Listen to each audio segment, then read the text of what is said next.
Hey everyone, this is Jay Takashi here to bring you guys a video based on, like I said, based on shrines. And the title of it is "Why Don't I Visit All the Japanese Shrines?" And this recently has been a topic that came up last week.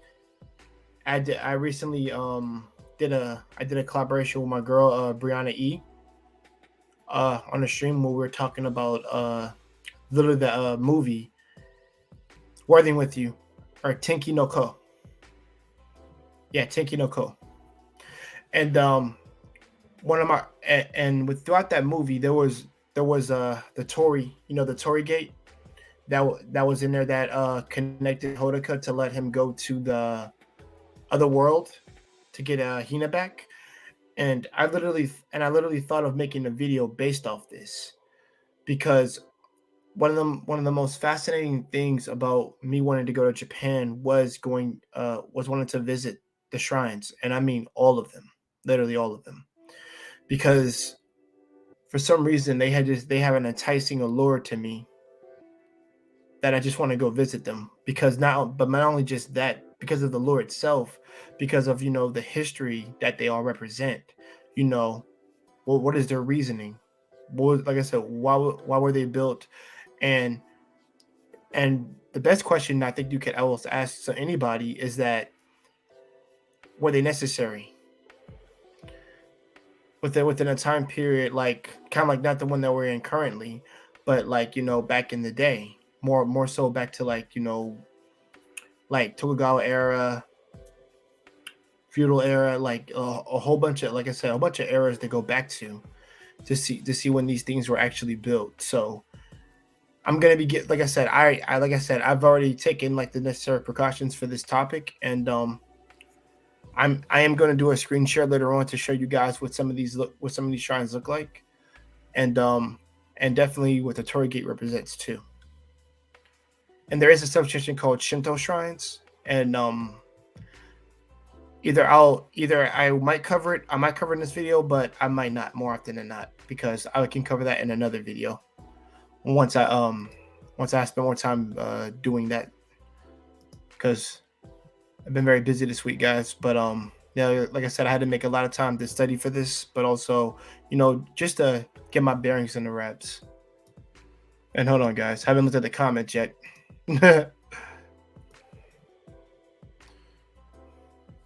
All right, J Bone in the house. Before I get started, nice hat, but I want that shirt. Domo arigato. Uh, and good evening, konbawa, konbawa. How are you doing today? I'm doing great, J Bones. I'm doing really, really good, man. Um, I finally cooked my first batch of Japanese ramen, and I just got done eating earlier. Now I'm here sipping on some water so I can do my stream for you guys tonight to give you guys some content tonight. And you say Japan forever? I agree. All right. So first thing I'm gonna get into the quick question. why why does Japan have shrines? Okay, one simple answer for that. Won't say simple, but just to say simple for the sake of simple. But shrines are built to serve the Shinto religious tradition and are characterized by a Torii Gate at the entrance. Temples are built to serve the Buddhist religious tradition and are characterized by a Sanman Gate at the entrance. Now, don't worry. Like I said, within explanation, guys, I am going to show you a picture later on when I get to all the answers of this, so you can guys all see it because we're gonna screen share some of this. So give me a second. I'm gonna set that up real quick.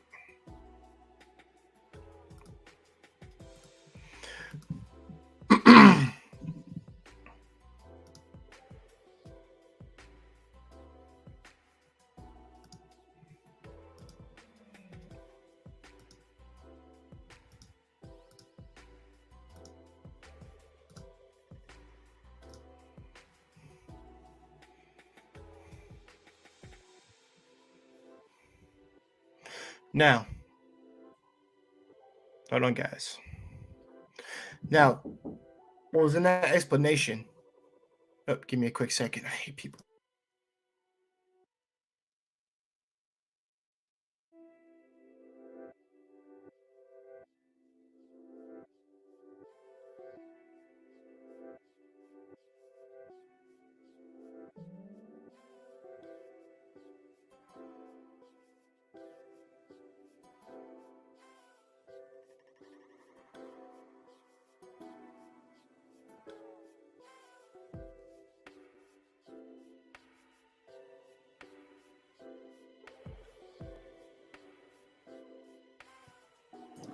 Sorry about that, guys. Some minor inconvenience. But now, but get back into the example that I want to show you guys. So now, within the explanation I mentioned, I literally said shrines are built to serve the Shinto religious tradition and are characterized by a Tory Gate at the entrance. And you probably wonder what a Tory Gate is. But like I said, I put it simple like this for you guys. The Tory originally Tory Gates is a gate of a Shinto temple that functions as a barrier between the areas where humans live and the sacred area where gods and goddesses live. Torii are basically two parallel bars, which are supported by two vertical pillars and are painted red and orange. And I'm going to show you guys a picture of what we're talking about. This one. So guys, this is basically what a Torii Gate is, right here. And there's two different. My bad. There's different ones. And this is the one at the Shirahige Shrine, Shinto Shrine, located on the edge of Lake Biwa. Features a torii in the adjacent lake. Whenever I see this, I feel like I literally want to go on a boat and just row past that, literally, like really right through it, like dead ass. But whenever you look at like structures like these, I've always wondered what actually came, like what kind of person could come up with an idea like this, because this is something that I don't think anybody just originally just thought this up one day. I think this was something probably talked about doing it in terms of worshiping, what they believed, and that's something that could be further explored. Like I said, through a basic understanding of your Asian history, but also the understanding of the Japanese eras and which it took place, of what made them come up with these ideas. Hold on. Shout out to Jay Takashi, knowledge, relationships, we in the building. Arigato, Mina. That means thank you, everyone. I appreciate you guys being here for this. And by the way, guys, this won't be a long video. By the way, longest we might go is 45 minutes, but I think I can cover it all pretty short. But but yes, guys, that's actually what one of the Torii Gates are. And my notes right here that I took great pleasure in writing this all down for you guys so we can be prepared for this video. There are ones that have inscriptions on them. That the orange ones have inscriptions on them, and the red ones, they often like come with a plate on top, and they actually have the kanji written down on there, and characterized, like I said, in characterized format. Hold on. So we're gonna get into our next, like I said, into the next reason of why they're colored. Now, guys, for the Torii Gate, Torii Gates originally were white, but they are traditionally painted red because in Japan the color red symbolizes vitality and protection against evil. It is also said that because red paint contains mercury, it allows gates to be preserved for longer, practical as well as spiritual. So basically what that tells you is that it helps preserves the color, the uniqueness of it for a long time, so it can withstand, like, I guess, I would say multiple harshnesses of the weather, I would say, because Japan gets a lot of rain, they get a lot of storms down there, and more often than not, whenever I look at like pictures of these depictions of like these gates, they don't seem like they wither and die, or like the color fades. But if it does, but I will say this, if it does fade, it's probably less, not as much as you see it. So that's something, to take into account. Like, whatever, like I said, since there is like I said, it contains mercury in it, and I'm guessing, like I said, mercury must be some pretty powerful stuff in order for it to like maintain that color and gloss. So that's very smart on their part.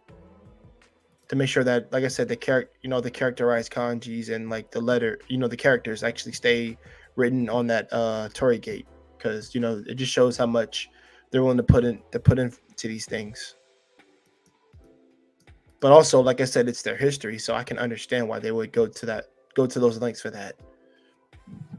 And I guess I guess we're gonna go into the next question. What do shrines do? Because you're probably wondering, like, well, why did it? Because we said, like, why did they have shrines? And I've answered that. And then the next question, like, what do shrines do? So people visit shrines in order to pay respect to the kami or to pray for good fortune. In this case, guys, kami means God, kami-sama. If you watch enough anime, they say kami a lot. Kami literally means God in Japanese. Now that it continues, shrines are also visited during special events such as New Year, Setsubun, Shikigoshan, and other festivals. Because guys, like normally that's always been a theme in anime that people don't know, is that they normally do visit around New Year's. I've noticed a lot. And like I said, that's also they really pay homage in anime. They pay homage to that a lot, to where New Year's, when they actually go down there to actually pay their respects and just pray. You pray to the god. I mean, pray to the kami, and literally and just pray for the resolutions is what they do. And trust me, both people do it for multi different reasons, but I think I know when I go down there what I'm gonna go for, literally. And then good health and vitality. That's what I would do. That's an example of what I would do, but I'm not gonna tell you guys that. And I'm gonna get into my next question. Question. But yes, but before I do get into it, the next question, guys. Sorry. If you ever do plan, like I said, if you guys ever plan on going to Japan and you happen to visit during the time of, let's say, New Year's, before New Year's comes around, I would suggest going to a shrine. And the reason why I would suggest doing it is because because you actually get to little by little you get to understand why people choose to follow in the traditions of praying to the kami at shrines. Of like I said, it's a whole culture thing that you haven't experienced until you've actually gone over there. But also, like I said, if you are said religious person, or if you're actually into Buddhism whatsoever, you might actually, like I said, would like to do that because of your beliefs. Me, I like I said, I currently don't have any at the point, but there are some spiritual aspects that I find very interesting, and I wouldn't mind getting to know even more about. But that's going to be like a deeper question for me when I go down there to find out these answers that I'm looking for. Now, the next question is, are shrines common in Japan? Yes, they are. Buddhist temples and Shinto shrines are everywhere in Japan, guys. Buddhist temples and Shinto sorry. Buddhist temples getting tongue-tied, guys. Buddhist temples and Shinto shrines are everywhere in Japan. People stop to pray to ancestors or to commemorate a milestone, birthday, or occasions. Literally showing their respect towards their beliefs and the traditions that they hold true to their hearts. So that's something that people, or at least I won't speak about people. Sorry, guys. I'm going to say me. That's something that I find really respectable and commendable to them, because they respect their old ancestors, because like I said, especially when they're respecting people of who have passed on to the afterlife and everything. They have a really, really deep respect for the undead. They really do. For the souls that have passed on. They are really big on that thing. And like I said, it's been showcased in anime, it's been showcased in live action, it's been showcased through our documentary that they really believe in that they actually pray to their ancestors, always think about them, but also just being respectable towards them. And I find that very, very interesting that they do that, because whenever I if I were to say pray again, it would just be not more so to my answers, I guess more so to the people who are close near to my life, because I don't necessarily think about my past, beyond my grandmother, who came, her father, and so on and so on. But I think for me, I think that's a little bit more respectable there, because if they are doing that, then that means like that's like a big important thing that you must respect, instead of just going out to pray just who forever, but also that you hold the people who are close within that bloodline family of high order. So you got to know that it's something that like they don't take lightly, and it's not they don't take it with a grain of salt. They take it of the high most respect, and it's probably the biggest thing to be looked. I don't want to say looked up to, but I would say it's one of the biggest things that you could ever like think about, when somebody actually loves the ancestor so much that they're willing to, really, like I said, really just put their hands together and just think of them. I think that is admirable, but also I've said respectful a lot, but I'm gonna say admirable. I think that's very admirable for them to do that. But that's my thoughts on that. And we're gonna get to the next question here, guys. Why is it so important for Japanese to worship gods?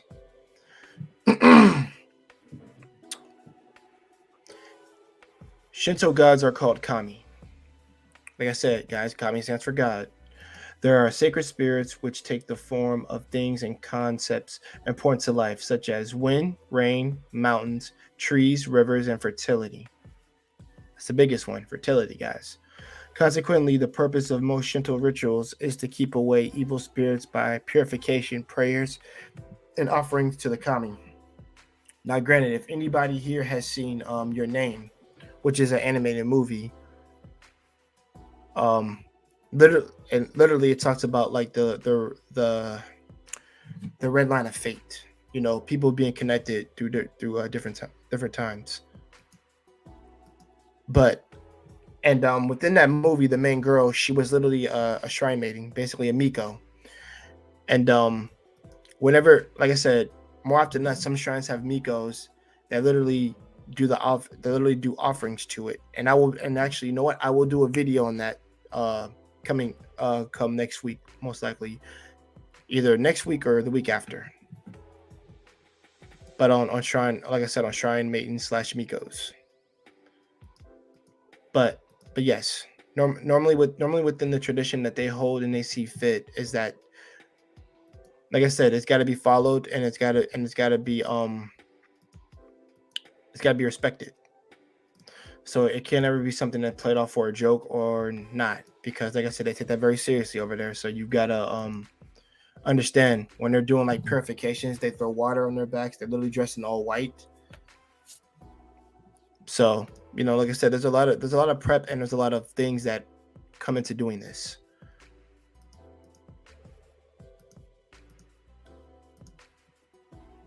All right. Okay, guys, we're gonna get into the. Let me see. Hang on for a quick second.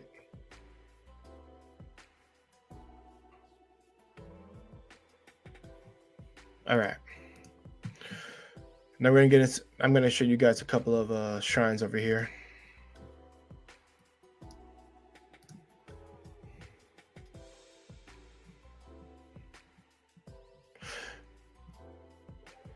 Sorry, guys, I gotta go up a little bit so you guys can see the first thing. Now, as you guys can see,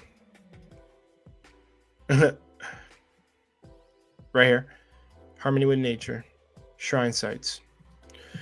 So right here, what you can see, this is Nachi Falls. It's a sacred space for Shinto. The falls were originally devoted to kami veneration. Today, they are also associated with the Buddha. How to pronounce that? I mean, I'm gonna try my best to pronounce that. Bahistava of mercy, Kanan. The rope over the top of the falls is a shiminawa, marking the site of marking the site as sacred. I don't know why I'm about to say of. Sorry, guys. Now, reflecting the understanding that kami reside in nature, Shinto shrines were traditionally near unusual concentrations of nature, such as waterfalls, caves, rock formations, mountaintops, or forest glens. Rather than buildings, shrines of the earliest age were sacred precincts such as mounds, groves, or caves. Rituals were held outdoors among natural surroundings with no particular structure for them. For example, the foremost ritual of Shinto priests, the purification harai, was done with natural water sources such as waterfalls, hot springs, and rivers. Yep, exactly. I've seen that. I've seen that in movies, but also I've seen that in actual like documentaries where they would often talk about those. Under a waterfall, you would be cleansing yourself under a waterfall. Like I said, it's a sense of a purification, as I said earlier.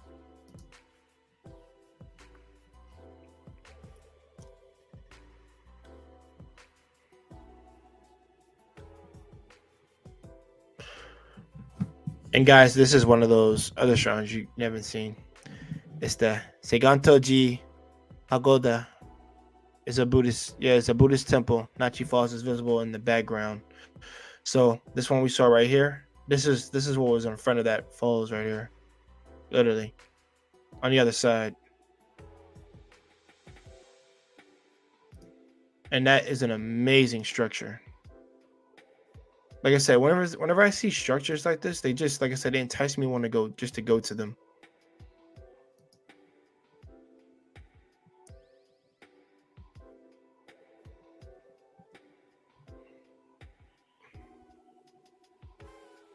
And this is something, well, like I said, based on what, like I said, the early shrine architecture basically lies.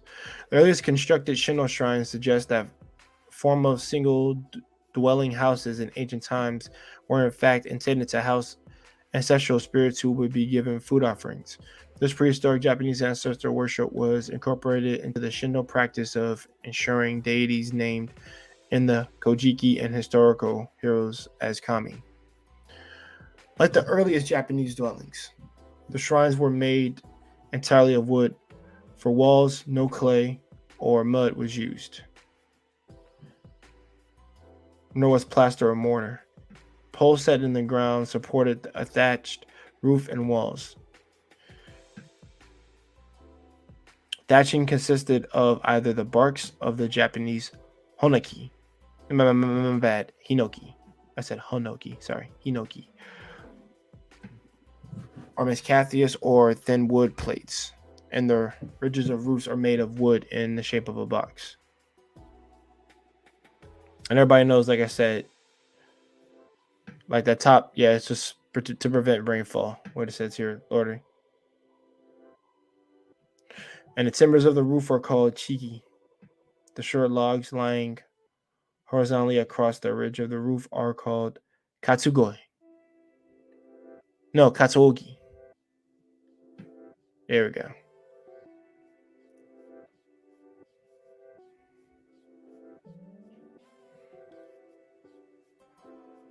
Yeah, here are the other Here are the other parts of the shrine, guys. Literally.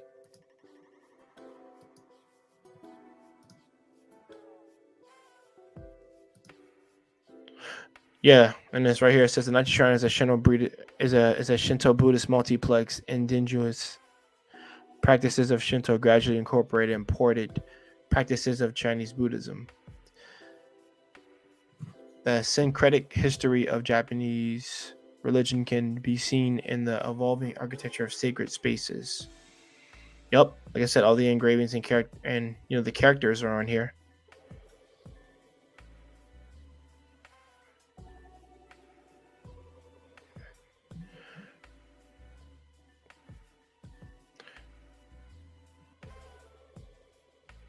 Yep, and this is the grand scale of the Haiyan Shrine in Kyoto, shows the influence of Buddhist culture and support of a noble patronage.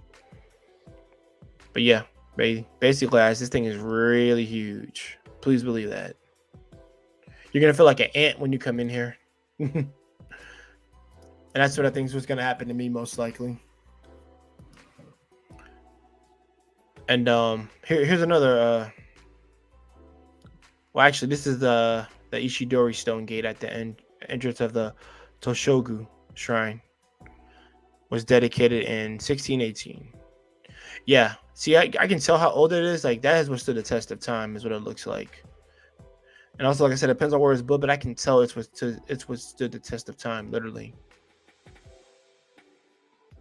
All those, there's like moss on it and stuff like that. So, like I said, it's been there for a really long while, like crazy.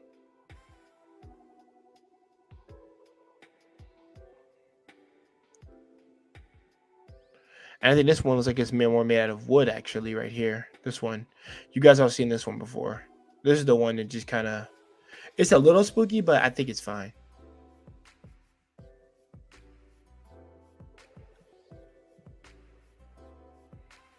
And everybody, this is the Fushimi Inari Taisho Shinto Shrine.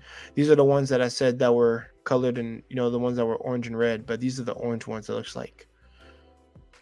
Yeah, so it says it features a pathway lined with thousands of torii. The pathway connects the main shrine to the inner shrine. Yeah. And guys, this is the purification at the Chozuya before entering Meiji Shrine. The Meiji Shrine, yeah, that's one of them. And let me get to this a little bit, guys, so I don't jump too far ahead so you understand what's going on. But place for purification, Choyuza. Purification rituals using salt, water, and fire are part of both Shinto and Buddhist practices. Every Shinto shrine has a Choyuza. Chozuya. Yeah, Chozuya. I think it's better to say Chozuya. A place with water for washing the hands and rinsing the mouth before approaching the shrine. There are two Japanese myths associated with purification rituals. The first is the myth of the god Izanagi no Mikoto, who follows his consort Izanami no Mikoto to the netherworld. After he sees her in the state of decomposition, he returns to the world and purifies himself in a stream. Cleansing his left eye gives birth to the solar divinity Amaterasu, Omikami. Cleansing his right eye gives birth to the lunar divinity Tsukuyomi. We all know who that is. No Mikoto. And cleansing his nose gives birth to the storm divinity Susano no Mikoto. These two children are associated with purification in the second myth. After rampaging through the palace of his sister Amaterasu, I'm sorry, guys. I know we're going. I apologize. We're going into the the understanding of like the story of the gods. Like I said, the Japanese gods. The divinity Susano is forced to make recompense by offering up goods and having his beard cut and nails peeled off. But yes, guys, this is literally an example of purification of what they do. That was talked about earlier. When they douse themselves on the waterfall back in the olden times. But like I said, normally Shrine Migos would do that. Like I said, I'll be doing a video on that on Shrine Migos.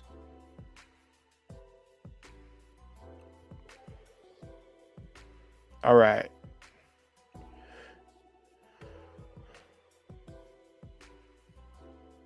And this is what's known as the Honden. The Kami Sanctuary, like I said, the Kami Sanctuary. Honden is the most exclusive part of the shrine complex, the space which houses the shrine's kami. Sometimes the kami sanctuary is closed to the public and only priests are allowed to enter in order to complete the ceremonies and purification required. In the heart of the Honden is a symbolic object which contains the kami's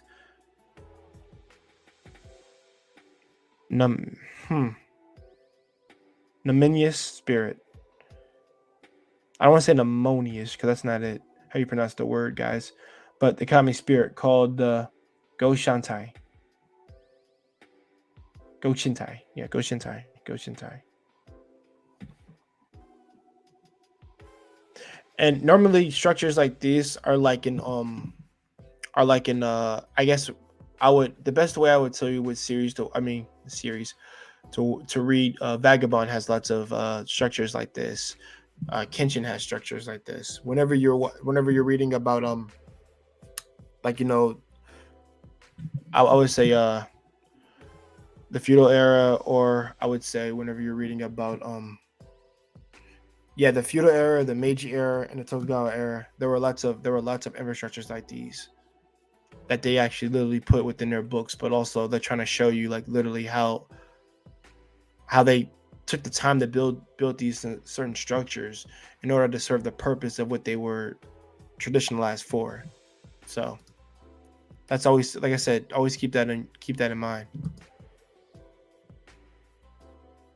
Now, I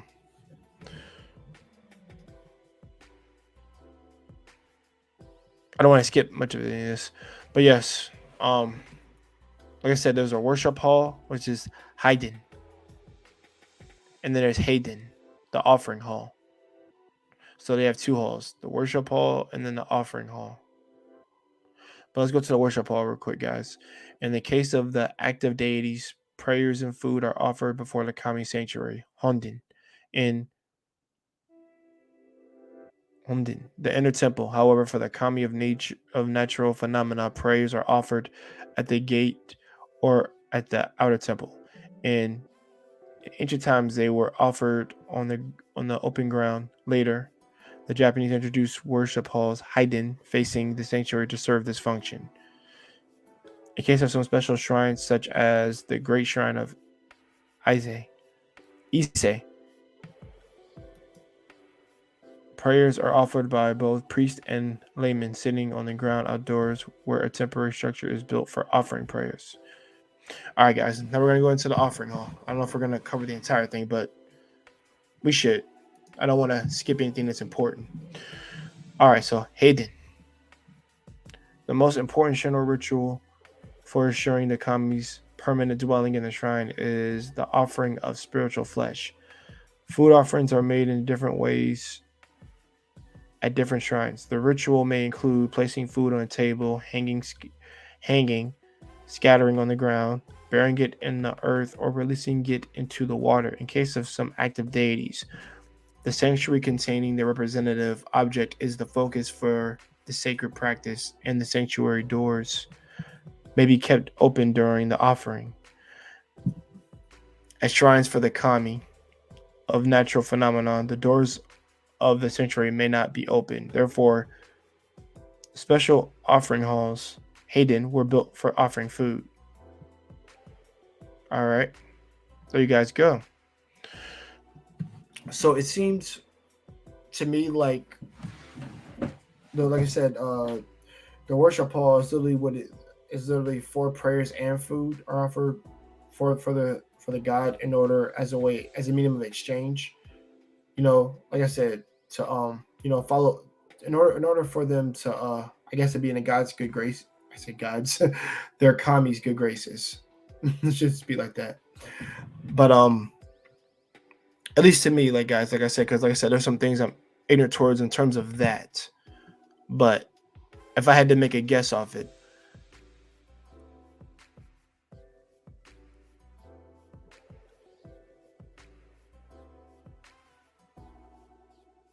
all right, and we're gonna go. I think we're gonna get into these, and then we're gonna, like I said, we'll go to the music spaces, and festivals and popular observances. And once we do that, we're gonna, and this will be the end.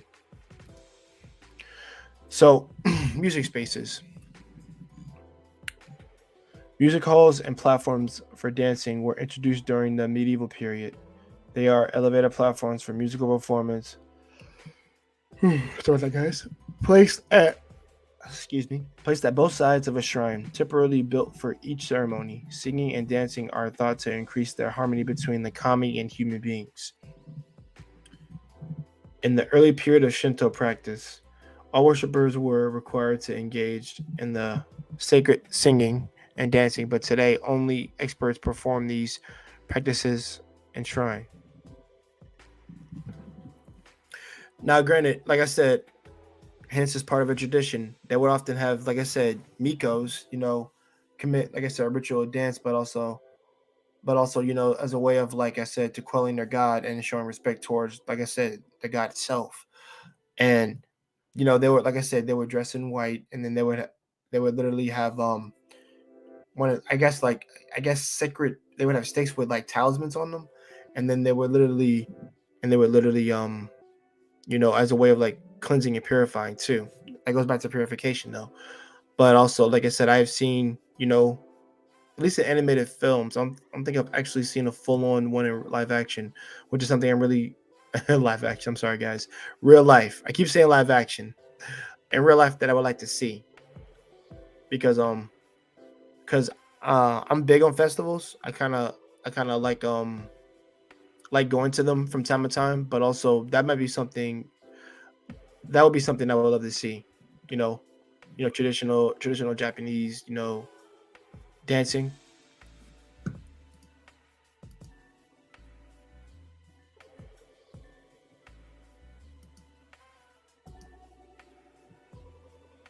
All right, we can get into the next one, guys. Sorry, I went quiet for a second.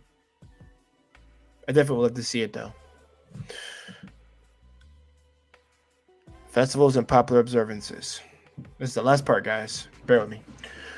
Religious festivals at Shinto shrines reflect early Japanese observances and agriculture seasons, with spring and fall festivals associated with planting and harvesting rice. I remember that. Yeah, they do. I remember the rice thing, as well as periodic purification ceremonies to wash away spiritual pollutions, in addition to seasonal observances. Shinto festivals are also marked the events of an individual's life. That's pretty deep. It said it marks the events of an individual's life. Very, that's very respectable and very direct too. All right, guys. I think I'm gonna stop it for there. I think we've hit everything. Music hall, but yeah, you guys can see those taiko drums and things like that. Yeah, that's very nice. So the music hall is on the left right here, and the music platform is right here. Well, there you go. There goes Miko.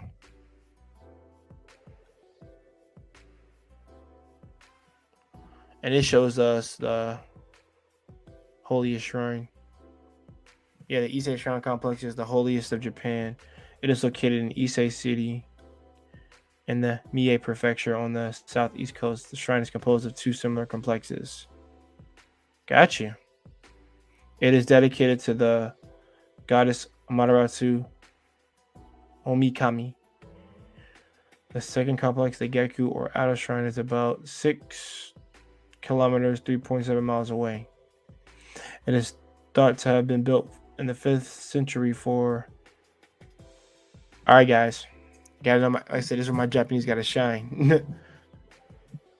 Toyoke no Okami, the grain goddess, building material from roof to floors for both structures, and finishing comes entirely from, Japanese white cypress hinoki. The main building of the inner shrine is designed in a special form of architectural style called Shinmei Zukuri. The style is prohibited for the other shrines. Its simple rectangular design is said to derive from the granaries and treasures storehouses of prehistoric Japan. Yeah, yeah, that's well thought out. Like I said, they had some major prep for all this when they did all these shrines. But yeah, um, let me actually, guys, let me hit one more thing, the oldest shrine, real quick, because I actually do want to talk about this one. The Izumo Shrine is a building to house the gods, during the Kamiari Matsuri festival in October. The Izumo Shrine, located in the town of Taisho, no, on the northwest. I said no. On the northwest coast facing Korea, is believed to be the oldest shrine in Japan.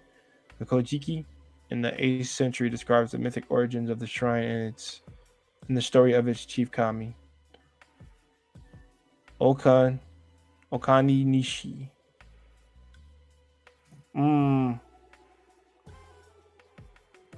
Yeah, Okini Nishi no Makoto, also Onamochi in this myth. Okunishi. Yeah, Oku ni Nishi no Mikoto is developing the world of mortal man when Nigi no Makoto, grandson of the sun goddess Amaratu Omikami, descends to the earth. Yeah, so I'll say Mikoto gives other temporal rule of the land of Nigini no Makoto in exchange for control over divine affairs. The sun goddess was also pleased by this gift to her grandson that she had a shrine erected for Okunishi. Yeah, okay. So okay, I'm getting it right. Okunishi, yeah, Okinishi no Makoto on the Izumo site. He is traditionally regarded as the god of marriage, good fortune, and agriculture. I'm definitely gonna pay my respects to that god. Like he used some good fortune and a good god for marriage. That actually helps. That helps things when you're picking a mate. Some scholars have suggested that this myth might represent a prehistoric territorial agreement between the Yamato/Japanese invaders and another racial group previously in control of this northern approach to Korea. I'm gonna end it here, guys. Yeah.